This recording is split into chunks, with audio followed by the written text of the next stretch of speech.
This is a reading of my short story Crocodile Tears for my dyslexic sister. Please forgive the amateur quality, and I hope you enjoy. Crocodile Tears by Tau Dvore. Edinburgh was a beautiful city filled with iconic landmarks. Iconic in the true meaning of the word. Thatcher had tried her best to ruin it, but the Tories were out now, and the city had survived. But even with them gone, there was a fundamental problem with the city. The people were still, well, people. Decent manners and common courtesy melted away as the sun went down. The unbearable August heat already put people in bad spirits, and even after dark, the mugginess remained to make the whole city feel close and people miserable. The late hour meant everyone was tired and ready to be home. If people did speak to each other at this time, it was usually to tell them to get lost, if they were being polite. Then there were the drunks. They were loud and smelt terrible, and worse, chummy.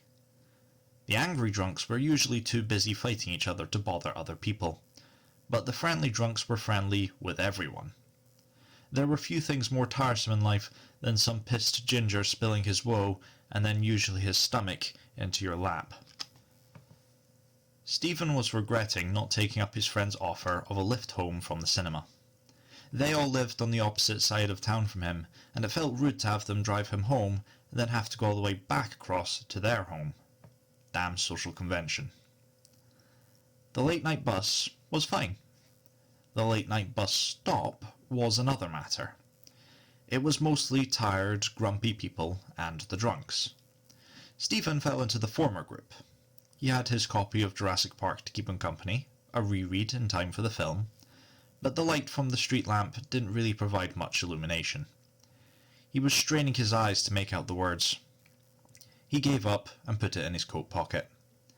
His mother always warned him about reading in the dark being bad for his eyes. Maybe some people watching instead. It would be creepy to watch the other people in the bus stop, so his attention turned to the rest of the street. It was mostly empty. The pubs had closed and most of the drunks had already staggered home. There was a hen party giggling their way down the street, night workers on their way up the street, and a pair of skinheads talking between themselves. The only odd thing he could see, if you could call it odd, was a woman walking on her own a little ahead of the two lads. There was nothing odd about her herself. It was just that it was unusual for women to walk on their own at night, even in the middle of Edinburgh. More power to her. She turned down an alley and was out of his sight. Stephen was just about to go back to his book, poor light be damned, when the two lads stopped at the entrance of the same alley. The taller one nudged his friend and jerked his head down the alley. The short one looked at his friend, grinned, then nodded. The pair headed down the alley. Stephen found his page and started reading. It was none of his business. Maybe the skinheads had been making a joke. Maybe they all knew each other, and it was some sort of friendly game. Maybe it was just a drug deal, and this was their attempt at not looking obvious. Whatever it was none of his business. He didn't know them.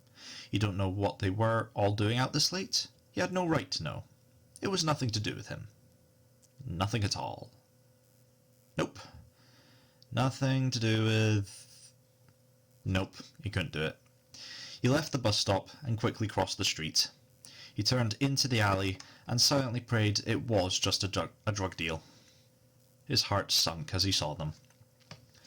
The woman was pressed against the brick wall, a skinhead on either side of her pressing in close. The tall one was touching her hair and speaking, the short one leering at her breasts and grinning like a clown. Stephen couldn't quite see her expression in the dim alley light, but he was guessing it wasn't eager. None of them had seen him yet. He could still leave, go back to the bus stop, or go to a phone box and call the police. It wasn't his obligation to do anything more than that. It seemed his mouth had other ideas, because he spoke without even thinking. Maybe leave the lady alone, right lads? The three all turned to look at him. The tall thug looked angry at being interrupted, the short one surprised. Stephen got his first proper look at the woman. She was beautiful. Maybe the most beautiful woman he had ever seen, and she looked irritated. The tall man was the first to recover from the surprise. "Clear off, mate. This ain't nothing to do with you." "I just think it's a bit late. Maybe the lady wants to be getting home. Maybe we could all do with getting home to bed, being a work night and that." He was babbling. He hoped they hadn't noticed his stutter, but he knew they had. The tall one had gone from angry to bored and gestured for his friend to deal with Stephen. The woman now looked pleased. He hoped it was pleased. If it was pity, then that spoke volumes about the situation he'd walked into. The short thug took a few steps towards Stephen, putting on what he probably thought looked like an intimidating swagger. A police officer wouldn't be impressed. Stephen almost pissed himself. "Get out here, you twink," he said. He had a Glasgow accent, not doing much to break stereotypes. I think I'll leave after the lady does." The thug pulled a small knife out of his pocket. "Leave. Now," he said. Stephen looked at the knife. He was wearing a denim jacket. That knife would end him in seconds. He hadn't been in a fight since he was 11. He wasn't a fighting man. He could still walk away. He had tried his best. No one would blame him now. His sight of the woman was blocked by the thug in front of him. She hadn't screamed, but the two men's words and knife-wielding action had put to rest any question about if she was still here by choice. The tall man probably had a knife too. Stephen was more scared than he had ever been, but he curled his hands into fists and raised his arms. "No. You leave." It sounded brave. It sounded resolved. The thug laughed, knowing Stephen was neither. Then he struck. It wasn't a fancy move, just a straight thrust with the knife towards Stephen's stomach. Rather than try to jump back or land a hit, Stephen grabbed the thug's wrist and held tight. The knife was the key to the fight. If he could stop his opponent from using it easily, he might have a chance. The thug wasted no time in trying to land a punch with his free hand. Stephen raised his free arm to block, and the punch landed on his forearm. It hurt, but didn't break. The thug tried the same punch 2 more times, and twice more Stephen blocked. As he punched, the thug struggled to free his caught wrist. After the 3rd punch, he pulled his whole body back, hoping the force would jerk Stephen off his balance. It didn't work, and Stephen used the thug's open stance to try kicking him in the balls. He missed and only hit the man's thigh. The man yelped in pain, but he was just made angrier instead of weakened. Stephen had looked down when he kicked to see where he was aiming, and only now realized his mistake. He looked up just as the thug brought his free arm down on Stephen's head. He was struck hard and fell to his knees. He kept hold of the other man's wrist, but he was too dazed to do anything else. He looked up to see the thug pulling his arm back for another punch. "Told you to leave, prick." But before he could land his punch, a hand grabbed him by the head, the fingers hooking his eyebrows, and yanked his head backwards. The woman had appeared beside the short thug, and through his daze, Stephen thought he saw blood on her chin and her eyes glowing red. She pressed her face against the thug's exposed neck, and he spasmed, dropping the knife. Stephen released the man's wrist, and the woman dragged him down so that he was resting across her. Stephen pressed his hand to his aching head and tried to make sense of what was happening. He looked down the alley and saw the tall thug lying on the ground, breathing but unconscious, a patch of blood smeared across his neck. The woman let go of her catch and raised her face to the sky, taking a deep gasp of air like after a long drink. She pushed the now also unconscious short man off her and pulled a tissue out of her pocket, wiping her mouth and chin. Then she turned to face Stephen. They sat there looking at each other, both catching their breath. Stephen still wasn't entirely sure what had just happened. A word was swimming in the back of his head, the name of a certain mythical creature that came out at night and drank human blood. He had heard the rumours that they were real, everyone had, but he still couldn't quite bring himself to believe. It was just so... It's been a while since someone has charged to my rescue. I'd forgotten how nice it feels to be treated like a lady. I'll have to refer you to Bonnie Tyler." The woman's voice was as lovely as her appearance. Her words helped Stephen recover his thoughts a little. "Are you all right?" he asked. It seemed the thing to ask, even if the answer was obvious. "I am doing fine," she answered. "In fact, I am having a wonderful evening. I found 2 guilt-free meals on a single hunt, and a handsome young man fought for my honour. No one's done that since Charlemagne was still around. Are you all right? That blow you took seemed fairly heavy." "I'm fine, just a little dazed." "Care to stand up and prove you're right?" Stephen used the wall to raise to his feet. He tried pushing off it to stand on his own, but began to wobble and fall. The woman caught him. "Okay, love. You live near here?" "Wester Hales." "All right. I live just round the corner from here. There seems to be rough folk around here tonight. Would you mind escorting me back home? Maybe come in for a nightcap. A thanks for saving me from those footpads." Saving her. Yeah, right. He initially wanted to refuse her, like he had refused his friends earlier, but his head was still a bit fuzzy, and to be honest, the whole event had left him feeling shaken more than physically. One wrong step, one mistimed block, and he could have been gutted like a fish.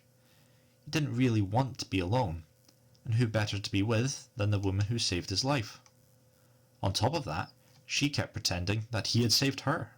He couldn't deny the boost it was giving his wounded pride, misplaced though he knew it was.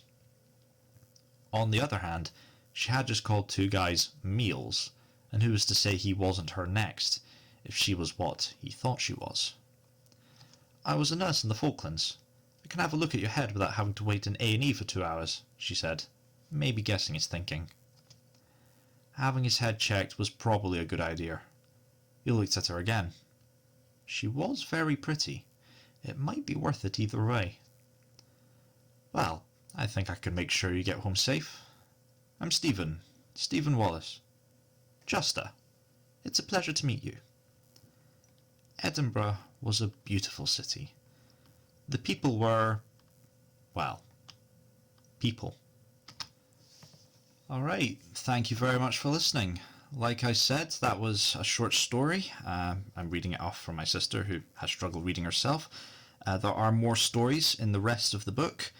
The link to that is down below. What follows is also in the book. It's my thoughts and comments on the story, sort of the thinking I had behind it, some of the inspiration for it. Comments on the stories. Footnotes of Humanity's Future, Crocodile Tears. Story finished 13th of June 2023. The core of this story is based on an experience my father had when he was young.